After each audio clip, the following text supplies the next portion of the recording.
Hello, you're listening to episode 1 of the BV podcast for the month of September 2024, when the days begin to get noticeably shorter and the weather cooler, but our fair county of Dorset is as lively and interesting as ever, as we hope you'll find from what Terry and I have to offer you today. Welcome from me, Jenny Devitt. And it's hello from me, Terry Bennett. In this episode, we'll hear from our usual suspects, the politicians.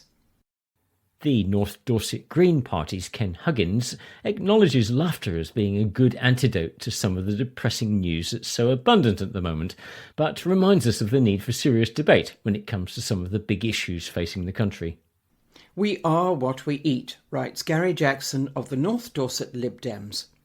Newly elected MP for West Dorset, Edward Morello, comments on the need to focus on the country's responsibilities in increasing greener energy production without sacrificing good quality farming land for new solar installations. And regular BV columnist Sally Cooper has been speaking to top equestrian artist Charles Church and asking him to answer the random 19 questions.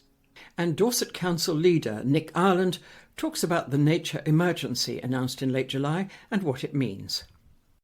We start, as ever, in the first episode of the month by hearing from Laura, our editor. There's always something about September that invites reflection. For me, it feels more like New Year than January ever does. Echoes of school terms, perhaps. After the frantic energy whirl of summer, September always feels like a great big gulp of fresh air, a deep breath, a pause as we balance the last warm days of summer, she says as the rain continues to pelt the windows, with the early morning hints of the cool, damp months ahead. For me, it's a reminder that life is about balance, balancing busy and rest, work and play, sociable and solitude. August was not a month of balance at BVHQ. We ended up publishing 5 publications.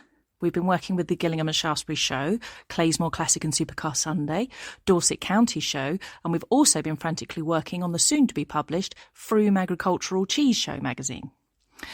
Combine this with the normal monthly load that is the BV, add in the fact that Courtney, although recovering, is still not quite well yet, and frankly we are ready for the big pause button that September will bring. Thank goodness for an amazing team, great friends, and for coffee. We've attended as many of the events around the county this month as we've been able. If you are organising an event, we're always happy to be invited. And we were excited to welcome in September at the Dorset County Show last weekend. The posh wellies were pulled out, obviously, and I'd just like to let everybody know that Courtney can be thanked for the rain, by the way. He bought us a new umbrella. Now let's hear from our politicians. Laughing through the irony, Ken Huggins of the North Dorset Green Party writes as follows. Laughter is definitely the best medicine, and with humorous news often in short supply these days, the Daily Mail lightened the mood for us on the 30th of August when it ignored the serious issues elsewhere in the world and instead splashed across the front pages, "Outrage as Starmer removes Maggie's portrait." Hilarious. Much more of that, and Private Eye will find its serious competition when it comes to front page jokes.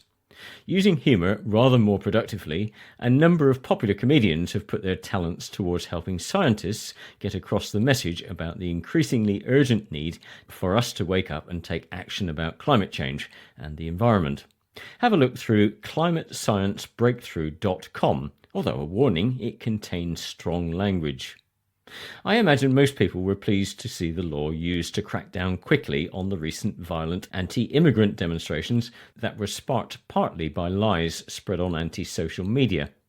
Police officers were injured, shops looted, and attempts made to set fire to places where asylum seekers were temporarily housed. In welcome contrast, peaceful demonstrators outnumbered the rioters and demonstrated the better side of human nature. The courts responded swiftly to the violent protests. One individual, who posted online encouragement for rioters to set fire to hotels housing asylum seekers, was sentenced to 3 years imprisonment. That does rather contrast with an earlier case of an environmental campaigner who took part in an online meeting to plan a peaceful protest aimed at temporarily stopping road traffic. He was sentenced to 4 years imprisonment. It's hard to see the balance or the fairness there. Finally, the Olympics entertained and inspired us all. But it did have some greenwashing contradictions. While British cyclists won a clutch of medals, British Cycling, BC, accepted a sponsorship deal with Shell, claiming that it would accelerate BC's journey to net zero. Meanwhile, Shell is accelerating its own journey by planning to invest $46 billion in fossil fuels in the next 6 years. The International Olympic Committee also agreed a sponsorship deal with Toyota, a car manufacturer notably slow to develop electric vehicles. Among the Olympians who publicly condemned the deal was Dorset's own star sailor Laura Baldwin. Well done, Laura. We are what politics we eat, writes Gary Jackson of the North Dorset LibDems. We are what we eat, and our diet defines us. If I take that metaphor and apply it to our political consumption for the last decade and a half, it feels as though we've been surviving on an unhealthy lifestyle. First, we had a crash diet in 2010. By 2015, there were some signs that we were recovering some fitness. But instead of knuckling down here, we decided to go for an extreme change of lifestyle. I do, of course, mean Brexit. And soon we descended into the inevitable accompanying national nervous breakdown. At this point, with our health undermined, we got COVID and suffered even more. Instead of getting a chance to recover, we were conned into some fad diets by charlatans who took us to the brink. In May, we decided to head for rehab, emerging a few weeks later on the 5th of July with a new direction under new leaders, but without a new recipe. The lack of a plan was worrying, but we knew we couldn't keep living as we had been.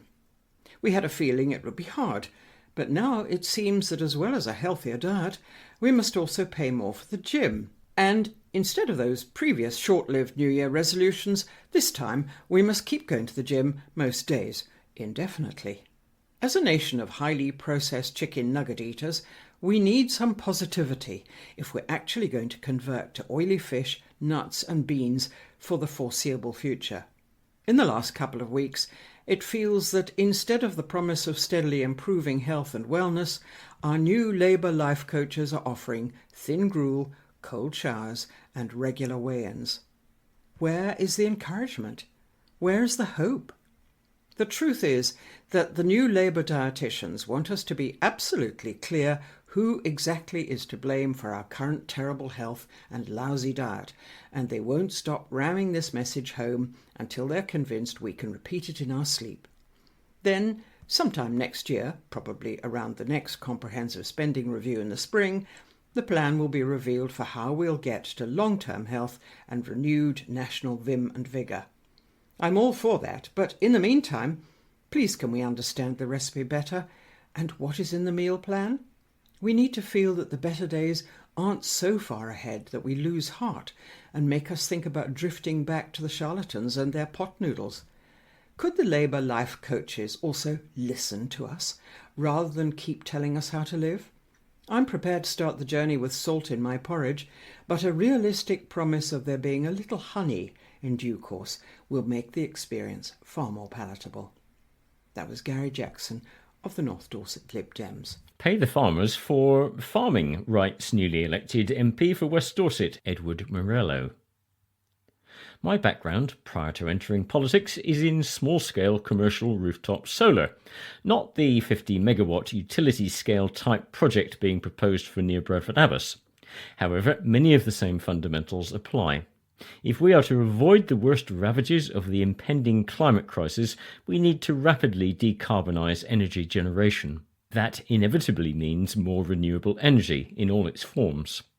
For the UK to meet its solar targets, we need to convert approximately 0.3% of the UK's total land to solar. That's roughly half the amount of land currently being used as golf courses. However, we must ensure that the drive to generate clean energy does not come at the cost of food production. At the Wyke solar farm, the land is predominantly grades 3B and 4, theoretically less productive land. But the 430-acre site also contains parcels of the highest grade 1 land. Taking any productive land away from food production is bad for UK food security. The reality is that making a living from food production is increasingly difficult. Farmers who agree to lease their land to renewable energy developers nearly always do so because the income represents a better future than traditional farming, an alarming state of affairs. We must address how farmers are paid for the food they produce in order to secure both their future and that of the next generation. If we make farming viable, I'm certain we will stop seeing land given over to solar. The Wyke Solar Farm is in its pre-app stage. That means no application has been made yet, but that the developers, RWE, have begun a consultation process with local residents ahead of making the formal planning submission. People can email RWE or attend the in-person consultation in Bradford Abbas Village Hall at 4 p.m. on the 16th of September. I will also be meeting personally with the developers to express my concerns. The council will have their opportunity to scrutinise the plans once an application has been made. Well-known equestrian artist Charles Church answers this month's Random 19 questions. He lives in North Dorset, where he's now lived for almost 20 years. Sally Cooper, who writes an equestrian column for the BV magazine, spoke to Charles recently. Charles, welcome to the BV Digital Magazine podcast. You are described as a talented equestrian and country life artist, an internationally renowned painter, particularly recognised for portraits of racehorses. Born in 1970 in Northumberland to an arty family, can you describe your childhood family life for us? Yeah, well, it was. I was brought up in the middle of nowhere, really, on a farm. My father he'd been farming for a long time, but he then became an organ builder for making pipe organs for churches. As you do. Which, it's quite random. And he had that business. He converted the barns there into an organ building sort of factory, if you like. We had maybe 10 people working at the peak. And it was a very rural upbringing and very musical family. I wouldn't say necessarily arty, but very musical. So at what point as a child do you think you realised that art was going to be your calling? Well, I think probably around the age of 8 or 9, I definitely started to sort of really enjoy painting and found that I definitely had a sort of knack for it. But it wasn't really until I was perhaps 15 that I really got the bug later on. And did your parents encourage it? Was it any way is your way for them? Yeah, I mean, I give them a lot of credit because they were actually very relaxed, and I think they, follow your passion and that sort of thing. I think they could see that I was really passionate about it, so they were very supportive, actually. So at what point did the horse racing and the painting pair up? Almost identical time.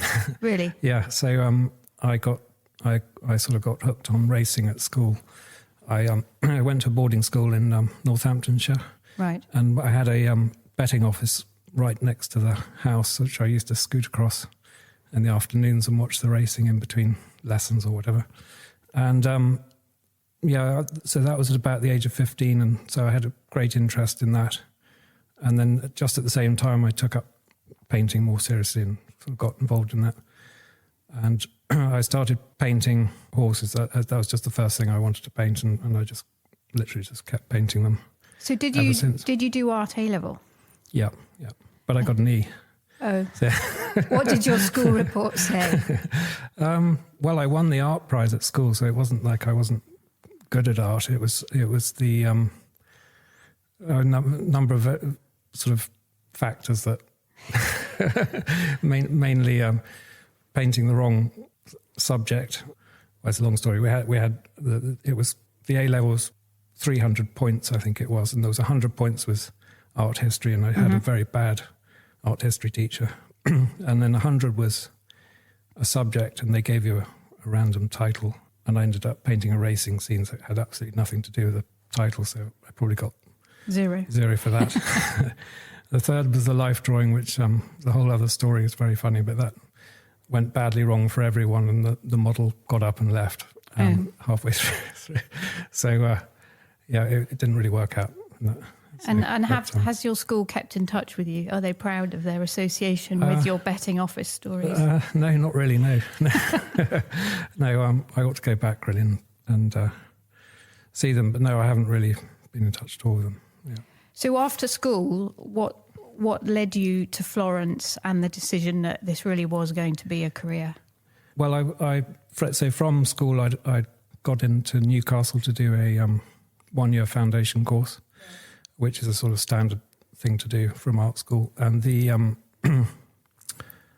it's a thing with, so the first term you do a sort of 2 weeks in every different thing, whether it's photography, 3D design, print, and various things. And then they decide what you should specialise in the next 2 terms. You specialise in whatever you're chosen to do. And the art department didn't think I was conceptual enough, so I was thrown out. So I ended up specialising in graphic design and illustration, which wasn't what I wanted to do at all. And then having done that, I then had to move to Bournemouth to do wildlife illustration, which was, again, I was sort of trying to paint horses, but it was the closest thing I could get to it. I dropped out of there after the first term. And I think my parents then probably were at all-time low point, sort of, having dropped out of art school, wondering what I was going to do. I went to stay with my mother for a bit, but I wrote to all the studs and hotels in Newmarket to see if I could get a job of any kind. And I got a job finally. The stud industry was on its knees at the time, but I got a job in a hotel washing up dishes. And I thought, well, I'll do that for 2 weeks, and it had accommodation. And it was perfect. I stayed there for a year and a half. Did the morning shift and the evening shift, and I painted in the daytime. Brilliant. I had a gallery there that I started to exhibit at. They then did an amazing thing. Well, I found out about the school in Florence from another artist called Susan Crawford, another equestrian artist who was sort of my idol at the time, and she'd studied in Florence in the 60s. And she told me that there was a new art school that had replaced where she was. And here's the address. And I wrote to them, and they said, yeah, there's no qualification to come, just turn up. So you didn't have to do a portfolio or anything? No, nothing, really? Which is amazing looking back. And so I went to the gallery in Newmarket, and they did an incredibly kind thing. They bought my entire stock of paintings. Really? Yeah, and that sort of gave me the money to go abroad. And am I right in understanding that was where you learnt the sort of style of sight and size and sight size? Yeah, sight size. yeah. Yes, it was sort of an old master training.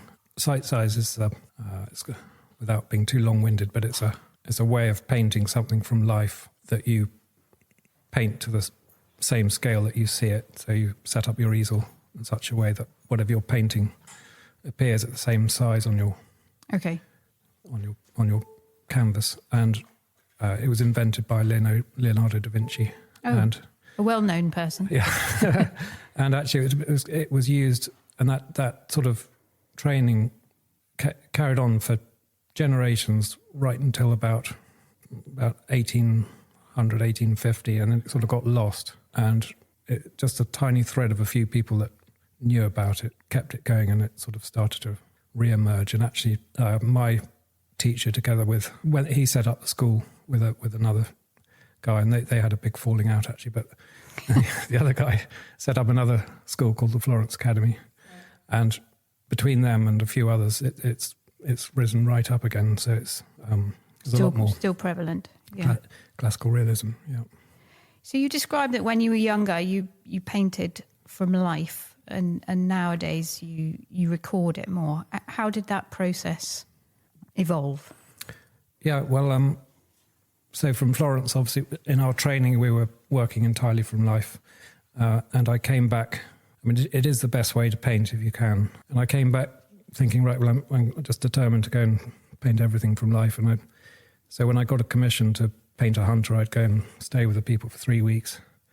And a few weeks in a country house. Yeah. Yeah. And I could write a book on some of the funny experiences I had. It was, but it was really difficult, actually, because you get there and I mean, after 4 days, you've kind of outstayed your welcome, and doesn't matter how good how well behaved you are. How well behaved you are. It's quite a difficult thing, and then you've got them leaning over your shoulder the whole time, looking at what you're doing and questioning, or and then the weather. You could have sort of 5 days of rain or something, and you literally sat around doing nothing all day. And so after about 3 years, I decided I'd change it a bit. I'd go and stay with people for maybe a week or 4 days, 5 days, and paint a study from life of them and their horse or whatever it might be. Then paint the landscape from life, and then have photographs as a sort of backup. Right. And I work sort of that way. So the King has described you as an artist who has a unique sensitivity and profound understanding of his subject. How does that make you feel? Because those are very pleasant words, aren't they? Yeah. I was incredibly lucky to have him. He wrote the foreword to my first exhibition in London, right. which is quite something, yeah. So you're no stranger to working with heads of state, the late Queen, current King, famous people. How do you find it working with high-profile people? You could say in some ways it's daunting, but I think most of the time when you meet these people, they're actually very easy and nice to deal with and down to earth. Down to earth. Not what you expect. Yeah, and I think actually the time I had going and staying in big country houses for those first 3 years actually put me in good stead of not being sort of too overawed by your client or I did find it very difficult to begin with because I was a pretty sort of shy character when I started out particularly. But I think the more you relax and then they're relaxed and actually in general I find them very, absolutely fine to deal with really. So in your initial contact with a client or patron, whoever they are, how do you lay down rules? Because there must be some issues with their requirements or expectations. That's a difficult one. I mean, I've learnt that if you give people too much what they want, this sounds all wrong, but if you give them too much what they want, it's going to end up badly the result. So right. Occasionally you'll get a client and they'll say, well, what I really like is my wife on her hunt or whatever it might be, in the field here. It's got this particular hill we love and house in the background and Labrador on the left or something. And my initial thing is to completely change what they're doing. The reason being that if someone's got an idea in their head, a clear idea in their head, you're never going to paint that, it's impossible. So you can't meet the expectation. No. So there has to be on behalf of the client, that they have to put a lot of trust in you. And I think as time has progressed, people tend to trust me more than they did when I started out. So luckily, I don't have many people that most clients say, "I'll leave it up to you," which is good. How you do it, and then they get the best result. As a non-artist, can you explain to me which medium you prefer in terms of oil and watercolor, and how you decide what you're going to use? Well, I'm an oils only person. I can't actually paint in watercolors. I mean, I could have a fist at it, but it'd be terrible. I think most people you have a sort of natural. It's almost like your handwriting. You have a sort of natural bent towards one or the other. And it's very rare for someone to be as good a painter in oil and watercolor. It does happen occasionally, but I'm very much a natural oil painter, and I just stuck to that. How do you decide the size of a canvas when you're doing a horse painting? I noticed some of your more recent ones have been enormous, and I've had the privilege of seeing some of your royal large ones in your studio. Yeah, well, it can depend on, if it's a commission, it might be hanging in a particular place, so therefore there's a certain size to fill. I mean, with certain compositions, so I couldn't even tell you why it is, but I just sort of know in my head that it's going to work at a certain size. Certain things work better at certain sizes. It's a strange thing. Again, as a non-arty person, can you explain to me, when you look at a horse, in what order do your eyes decide on how you're going to paint it? And in what order do you paint or sketch? Or I just have no comprehension of how you start. Well, I mean, I take a lot of time to, it's easy not to, but I take a lot of time to really study the horse when it comes out. If I'm painting a study from life, I'd have the horse brought out, walk it around or whatever. But I, just really sort of take it in my mind. So I've sort of captured it in my head. It's all about. It's partly a sort of memory training. You sort of got to get certain things down in your head, And then in terms of where do you start, I'm a bit sort of haphazard. I like to just put something down on the canvas and then alter it. So I don't, I know some people I've taught, I see them sort of trying to draw an outline of the back of the horse or very, very slowly or something. And I just, come on, just slap something down. But it's people don't work in different ways, and that's, I'm less linear. I'm more of tend to paint through tone. So I tend to put tones and shapes down and then alter them to get to hopefully an accurate description. And presumably that's the joy of oil, that you can layer it up. And yeah, absolutely. You've told me in the past that you often turn paintings to the wall. Why do you do that? Yeah, that's an essential thing, because during the process of painting, if you look at it too often, you can't see all the mistakes, and not just the mistakes, but you just got to have fresh eyes when you're working. If I go away for 2 weeks or something and I come back to the studio, the next day I have on paintings that I haven't worked on is always a brilliant day. And it's because I haven't seen it for 2 weeks and that sort of thing. So all commissions at a certain stage, and I'll do it 2 or 3 times during the process, I'll turn them to the wall and just not look at them for... And then you come back with enthusiasm. Yeah. And also, I mean, you might have hit a bit of a brick wall with it, and you just got to... I've had pictures I've turned to the wall for 2 months, and the client will be in touch and say, how's it going? And it's, oh yeah, no, it's going great, but I haven't actually seen it for 6 weeks. Yeah. I suppose that brings me on neatly to, how do you feel the first time the client or the person that's actually in the painting sees it? Still as nerve-wracking as ever. Really? Yeah. It doesn't get easier? No. I think I always put myself under a lot of pressure, and it wouldn't matter how good I got at painting. I still, challenging myself all the time, and it's partly that, but it's it's always nerve-wracking, because you never quite, it's they've put in an awful lot of trust in you, and you've got to try and pull it out of the bag. Sometimes, especially these days, especially sometimes with the racehorses, I don't get to see them for as long as I'd like, and so it's sort of not quite as ideal in terms of sittings and things, and therefore you're a bit nervous that you've got it quite right, so it's very high pressure. Yeah. You have a reputation for being fussy with frames. Yeah. Can you explain yourself? Yeah, well, I guess it stemmed from a painting I did in Newmarket all those years ago, and it was a painting of some mares and foals. It must have been one of my very, very first commissions, and I didn't sort of get involved in the framing process, and they framed it, and I went round to varnish it a while later, and I was absolutely horrified at the frame they'd put it in. And ever since, I'm trying to think of a good analogy, but if you could paint a really wonderful painting and you could absolutely destroy it with the wrong frame. So it's absolutely essential. It's very, very important. And so do you tend to frame all your own paintings? I choose the frames for them, yeah. Okay.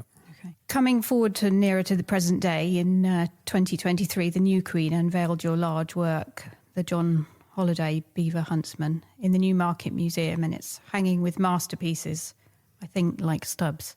How does that make you feel?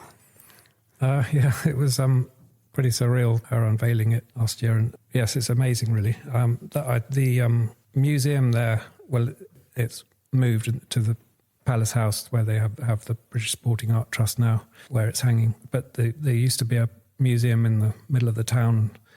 When I lived in Newmarket all those years ago, washing up dishes, I used to go there a lot to walk around the collection, and so to have a painting in that collection is just surreal. Well, I've got 2 in there. If only you could tell your younger self that. Yeah. Well, yeah. So I understand that's 6 foot by 7 foot. It's quite some piece, isn't it? Big, yeah. Is that one of the bigger ones you've done? Yeah, it's the biggest I've done. Yeah, right. Yeah. So your last exhibition, Past is New, is in 2022 at Duke Street, which was a great success. What are your future plans in terms of art exhibitions and painting generally? I try not to think about it too much. I've got quite a lot of work on at the moment, and in theory, every sort of 4 years or so, I like to have an exhibition if I can, and it usually sort of comes around organically, where I get a slight gap in my work, or I get fed up of doing commissions, or I realise I've sort of slowly started to build up some stock for other paintings that I could. So I'm looking at not next year, but possibly the following year, and probably in London, but not necessarily.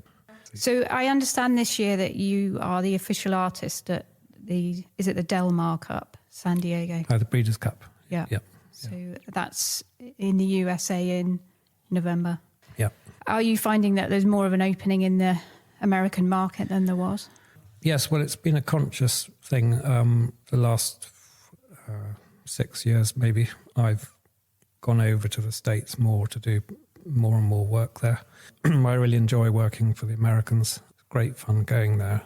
So I've just slowly sort of starting to build more of a following out there as well, a little bit. But so I'd say probably at the moment about a quarter of my work is in America. And the Breeders' Cup things come about through a gallery that I deal with, and they kind of organised all that. But anyway, yeah, so we're going to go out in November for that, which will be fun. So if I can briefly touch on your family life, you married Alice during COVID, yep. And you now have 2 young sons. How has being a father and the pandemic influenced your life, do you think? Well, the pandemic was an interesting one for me because I broke an ankle in Ireland and then got locked down, obviously in Dorset. Alice came down from London just in the nick of time, and then ended up getting married, and so yeah, a busy time for you. We had a good sort of lockdown. You had a good lockdown. Yeah. But since then, I mean, the pandemic hasn't really affected my work particularly. No. But yeah. And in terms of the boys, how do you see life through their eyes? Has that changed some of your outlook on life, do you think? Yeah, definitely. Definitely. I mean, I'm no longer just thinking about myself. I've got a family, and they're absolutely wonderful. So, yeah, they've been great fun. And, yeah, so they're changing all the time. And there's lots have they to look picked forward up to. a paintbrush yet? That's the question. Yeah, they have. I haven't sort of pushed it on at all, but, you know, Freddie likes a bit of painting, and I think Arthur's going to be musical myself because if you put him on the piano, he plays boogie woogie already. Well, that's pretty good. Good going. 9 months, yeah. Charles, thank you for agreeing to answer the random questions for the BV Digital magazine. First of all, how would you describe your life in Dorset? Blissful, really. Yeah. When did you move to Dorset? It's going to be about 96, so yeah, a long time ago. What was the last song you sang out loud in the car? Money by Pink Floyd. What was the last film you watched, and would you recommend it? That was Indiana Jones and the Raiders of the Lost Ark. And yes, I would. You would recommend it. This might be a rare question, but it's Friday night. You've got the house to yourself. No work is permitted. What are you going to do? Well, that's difficult because I probably would work, but I suppose I'd have to watch a film. Okay, what little luxury would you buy with £10? Chocolates for my wife. What would you like to tell your 15-year-old self? Keep going. Tell us about a sound or a smell that makes you happy. The smell of sawdust. That's from my childhood. From your father working? Yeah. What is your go-to comfort meal? Shepherd's pie. The best biscuit for dunking? Choco Leibniz. What book did you read recently that stayed with you? I read a really good book called Spitfire by John Nichol about the history of a Spitfire and all the pilots that flew them and their families and things. It's an absolutely amazing book. What's your secret superpower? I would say probably thinking hard and long about paintings. Right. If I have a superpower, I'm not sure I do, but putting the thought in. Cats or dogs? Kind of both, but dogs if I had to. What would Alice say was your most annoying trait? Snoring. Snoring. An honest answer. How did COVID change your routine? Do you know, it actually didn't really change. I was incredibly lucky. I worked from home, so it kind of made no difference. Well, you got married, so that was a positive got married, thing. Yeah. What shop can you pass without not going into it? Hearts of Sturminster. Your favourite quote, if you can think of one? I think if it ain't broke, don't fix it. If you weren't an artist, what would you have liked to have been? I think probably a bloodstock agent. Yeah? Yeah. I love looking at horses, so it would have be a been way of doing equestrian, yeah. What was the last gift you gave someone or you received? I gave my godson a basketball for his birthday. What would you describe as the most difficult part of your job? The weather. I hadn't realised that that's a big influence when you go and look at them and paint. And Yeah, trying to go and see particularly racehorses, and particularly in Ireland when it's nearly always raining, the weather's just an absolute nightmare trying to, What in life is frankly a mystery to you? I'd say probably how some of the old master painters did some of the things that they did. Some of those enormous canvases that you see and you just think, how on earth did they do it?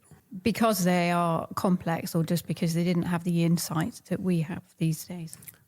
No, it's just the complexity of it and Right. how they worked it out and how they did things at such scale. Having worked on that large painting I did for Palace House, it made me understand how incredibly difficult it is working at scale. And presumably the quality of their materials wasn't as good as you have these days. I wouldn't be so sure. I think it was probably better. Yeah. Chip shop chips or home-baked cake? I go chips. If you have the power to pass one law tomorrow uncontested, what would you do? I'd repeal the Hunting Act. Well, thank you very much, Charles, for sharing personal anecdotes, and good luck with the rest of the year. Thank you. Thank you very much. Equestrian artist Charles Church talking to Sally Cooper. In late July, Dorset Council announced a nature emergency, meaning that, in essence, the council commits to considering nature recovery in all its decision-making. The motion was put to the council by its leader, Nick Ireland, who explained this more fully to me. When you do something, can you improve what's there already? Don't damage anything. In a lot of cases, actually make things better. So if you're building a small housing estate, you can add, obviously that's damaging the land it's on, but you can mitigate that and also expand. So actually the net loss isn't a net, it's a gain. Well, we'll come to that in a moment, but when you declared this is clearly not a unilateral decision, how did that go down with the council? Pretty much everyone voted for it. I didn't look at the voting numbers, but pretty much everybody did, including quite a large number of members of the opposition. Was there a feeling that this was the right thing to do, that we really genuinely do have a nature emergency in Dorset? Well, we definitely do have a nature emergency in Dorset because this council has already initiated lots of programmes to actually address that in terms of everyday things we do, such as cutting the verges and things like that, which we can discuss later if you wish. But I know some members of the council accused us of being maybe virtue signalling. It's meaningless. What's the point? But it's very, very important. And the amount of correspondence I've had since we've done it, and actually before, has been overwhelmingly positive. There's an awful lot of people out there who agree that doing something and we're not doing enough, and we need to do more, and so we will do. And that's the plan. And there is a lot of stuff we already do, and I can go through a list of those if you wish. But the intention is to do more and do it better. So why did you actually declare this nature emergency? Where is the evidence? Where is the evidence? Declines of populations of bees, birds, wasps, even. It's all around us. Well, we all know it's been a very bad year for insects, and people are saying, where are the wasps at this time of the year? And of course the answer is they aren't. Because, they aren't. But also, if you look at the way the world is, scientists are struggling. I read an article last week to explain how the world is going, because it's accelerating in terms of global temperatures, loss of the Arctic shelf. They're struggling to explain it because it's basically going past where they were predicting, and that obviously has an impact on everything. Climate change and nature loss is probably the biggest threat we face, and you can talk about the war in Ukraine and Putin and things like that, but bottom line is the world is at a grave danger, and humans will die out potentially. Well, Nick, let's bring it back to Dorset. Let's forget the rest of the world for now and the parlour state that it is in. What exactly will be the council's strategy for this nature recovery? Well, there's lots of things. So, as I've mentioned, we're going to embed nature in everything we do. So, in terms of every paper that comes to council for discussion, so cabinet or full council, or any of the committees, it will have a thing in there which also declares the impact, if there is any, on nature. Some of them And have how will no- that be measured? I mean, getting the statistics and the scientific information about biodiversity, about a particular species, takes time. It definitely does. But we have a team that work towards that, and they do measure lots of things. So if you look, I've got the motion. If you go through the motion that's in the cabinet paper, the full council papers, one of the things is 30 by 30, which I don't know if you know about 30 by 30. So it's a global initiative which has been adopted through, I think it was COP15, which is essentially 30% of the world's land and ocean should be under protection by 2030. And a lot of Dorset already is, but we're not at 30%. So things like SSIs, national landscapes, count towards that. So if you have a housing development, for example, it's fairly normal now to have a sang to mitigate. And you can think of a sang as maybe a park, but it's not a park because it's actually nature orientated as opposed to swings and things like that. But it's for the benefit of community, and it's also for the benefit of nature. So that's one example. There's a planning application in Broadmain, which was earlier this year, late last year. That's going to have a sang. Potentially one in Crossways coming up in my ward. A sang, would you please? It's a site for nature gain. So it's basically an area of land set aside where development is not allowed. It's for the benefit of the public, but it's also the benefit of nature. So it's not tarmac footpaths, but gravel footpaths, that sort of thing. So to come back to practical areas, the practical things that the council can do and encourage, you could start presumably with the council-owned farms and land. Yes, we are, and so I think it's fair to say, and I'm probably getting told off for this, but I think county farm estate has been somewhat neglected, not just in the last 5 years, but probably going back for by the council as a by the landlord, council as a you mean? landlord. We've met with the farmers, and I've actually got a meeting with MFU soon. But one of the things we've done after the meeting I had a couple of weeks ago is basically to scrap our existing farm panel. So we had a farm liaison panel, and I think it became very clear that it wasn't fit for purpose for many reasons, not just for nature, but in terms of how we deal with our tenants, our relationship with our tenants. So we're restructuring that to create essentially a new committee which has real powers and real support from our officers. And everybody thinks it's a really good idea. And so apart from dealing with things like tenancies, one of the issues is tenancies are too short. And so if a farmer wants to do something on their land, maybe set aside some land and grow orchards or something, because not all land is suitable for agriculture. One of the things they can't do is raise money, because there's a lot of funding out there, not necessarily from Dorset Council, but from national bodies. But a lot of that requires some input or some finance or some matching funding from the tenant. And they can't raise the money because the leases are so short, for example. So how long would the average lease be at the A lot of the leases are down to less than 5 years. Which is really a very small It's period of time. and for a farm. I believe they're interviewing for 2 farms for tenancies today, or either today or Monday.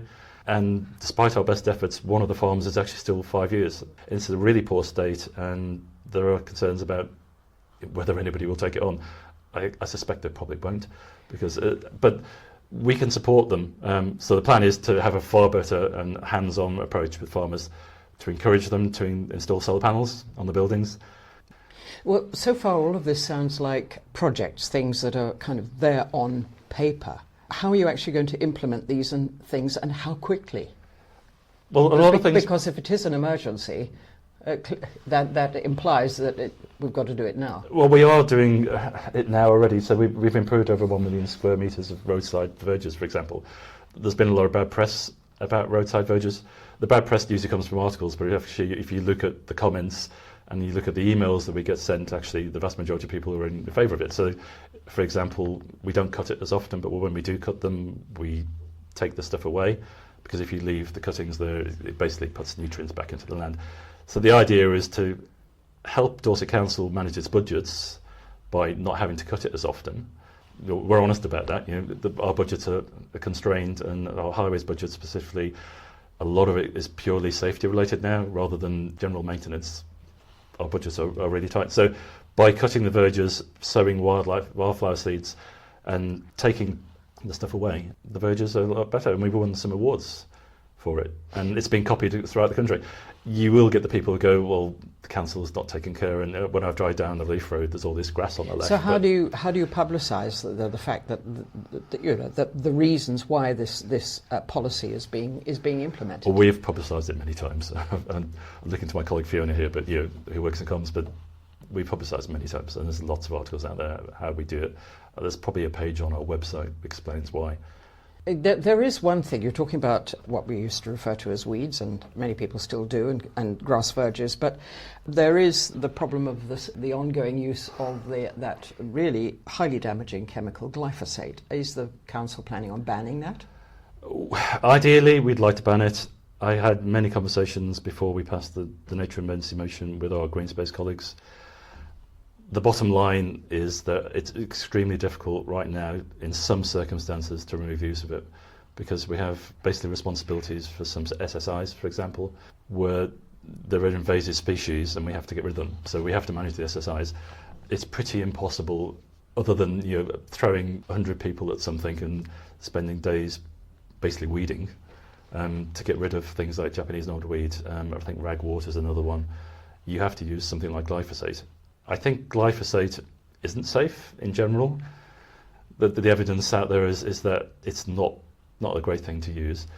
For humans, it's not terribly dangerous once it's dry. No, but it's very dangerous to insect life. It is very dangerous. As we know, we have an insect and crisis. as I think I pointed out in July at full council, our own documents actually state, I think I quoted it, that it is potentially damaging to bees and pollinators, for example. We are trying to reduce the use where possible. We were discussing this at informal cabinet again yesterday. The alternatives are hoeing, making sure you get rid of detritus on the roadsides, for example. So if you only have to drive around Dorset, and I suspect a lot of other counties, you see, you're driving along the road, you've got the curb, and you've got stuff in the road which are weeds. The proper way to do that is probably to hoe it out and get rid of it, but it costs an awful lot of money, and it's very manpower intensive. Leaving it just exacerbates the problem. Whether it's dangerous, it's not. But you get an awful lot of complaints. As a councillor, we get lots of complaints that the council aren't doing anything. It doesn't look great. Actually, not looking great is not really a problem. But having to put nature at the forefront, by the sounds of it, of every decision that the council makes, does that not entail a conflict of interest with housing development and more cars on the roads and the pollution that entails?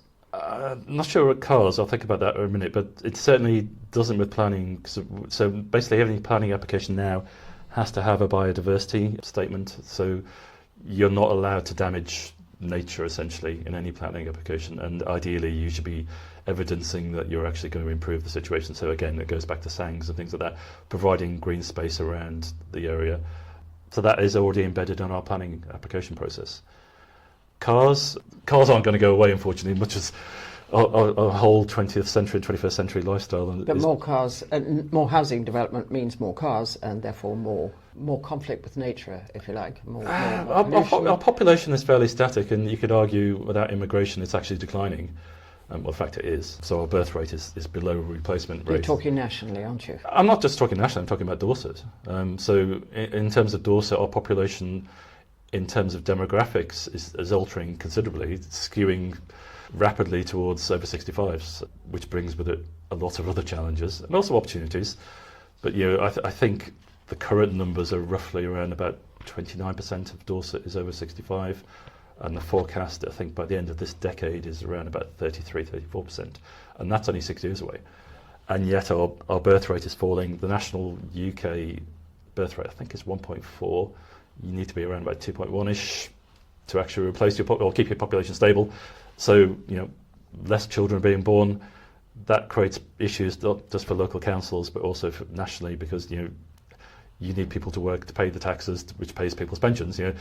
It may be a surprise to many people, especially to those retired, the money you're getting in your pension pot, it appears in your bank account. It's not the money you spent 40 years ago. It's the money that people working now are paying in taxes, which are going into your bank account. We are rather getting away from the issue of the nature emergency. But in terms of actually climate change, arguably, and nature emergencies is intrinsically linked to world population as well. So how are you going to audit, and how are you going to demonstrate, how's the council going to demonstrate progress on the implementation of the nature emergency? Well, the nature emergency is across lots of things we do, and so each department essentially will be producing metrics and monitoring things. But are you going to let the public know after, say, 6 months what progress has been made? Absolutely. I don't think we have a concrete plan of how we're going to do that. But my preference, to be honest, is metrics which are updated every month. And metrics that people can understand. So you have a web page which you can go to on Dorset Council, which shows in essentially diagrams, not in a spreadsheet form. This is where we were last month, or this is where we and where we are this month, that sort of thing. But that entails somebody opening up their computer and having a look. Could you not have regular meetings with town councils, parish councils, to keep them posted as to what's going on, what progress? We do communicate with town and parish councils already, so we publish. So it goes down to the grassroots, as it were. Well, we publish a weekly newsletter which anybody can subscribe to. And it also goes to, I think, probably most town councils and clerks receive it. We also have our Dorset Council magazine, which I think is currently twice a year. I know we're planning to increase it to at least 3 times a year. My personal preference is 4 times a year. The issue with that is cost, and you could argue that people may complain that we're using more paper. The paper we use is recycled, and we try and cover the cost by basically advertising. We don't currently meet that goal, but we're trying hard to improve it. But communication is really key for any organisation, and especially for Dorset, because our customers are our population. If nobody lived in Dorset, Dorset Council wouldn't exist. So our responsibility is to them, and our responsibility is to communicate. And because if you put the information out there proactively and give them the information, it also stops miscommunication and urban myths and rumours going around. And there's also an organisation called DAPTC, Dorset Association of Parish and Town Councils, of which most parish, town and town councils are members of, not all. And they produce weekly newsletters as well, which go out to basically to town councils, and I think it can go to parish councillors as well. But it may possibly go to the public if they actually wish to. But they disseminate information as well. I don't know how many parish councils we have, but it's around about 300-ish. In Dorset. To actually physically go to them for myself is impossible. But yet we have councillors. We have 82 councillors. The vast majority of them have 1 or 2 or 3 or 4 parishes. Some of them just have a town. And the expectation when you're an elected member, and I certainly tell my group that you go to your parish councils and you shouldn't miss a meeting if you can avoid it. And when you go there, you should be communicating. It shouldn't be just one way, not listening to their problems and bringing them back, but you should also be telling that town council what's going on. And that's the way I operate, and many of my councillors do. So the grassroots, the people who pay their council tax in this country, would be justified in saying, say, 6 months, a year from now, okay, so what practical steps have been taken? What can you measure in terms of addressing this nature emergency? Otherwise, it just sounds like words.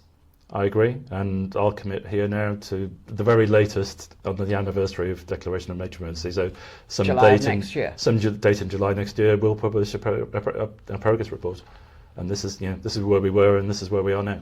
So there'll be something measurable. Absolutely, yeah. Something people can see, possibly. Hopefully, a lot of the work is in the background. There's a scheme which I didn't know about, to be fair, and I only know about because I have to sign off the grants, called Farming in a Protected Landscape. And the funding is actually all national, but as Dorset Council is responsible for basically accepting the grant applications, looking through them, either rejecting them or asking for suggestions. But a lot of that is basically farms using their land differently, and essentially we're being paid for it.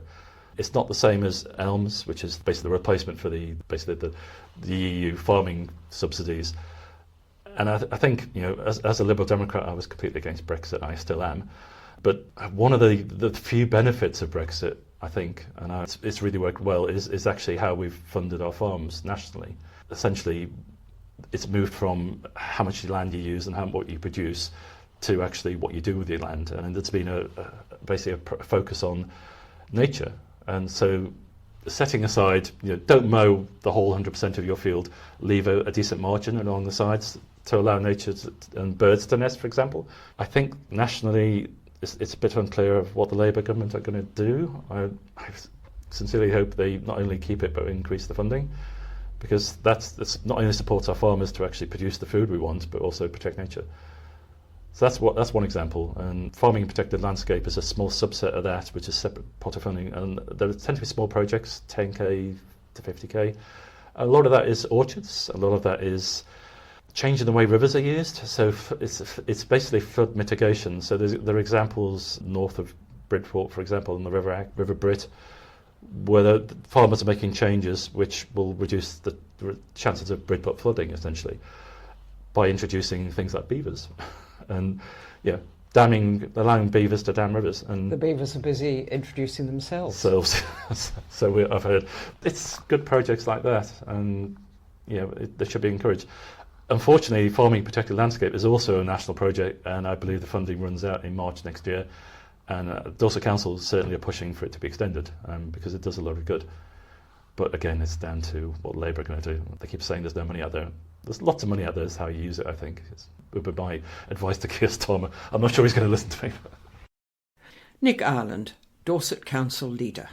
And with that, we come to the end of this first episode for September 2024 of the BV podcast. And so it's bye-bye from me, Jenny Devitt. And until next time, it's goodbye from me, Terry Bennett.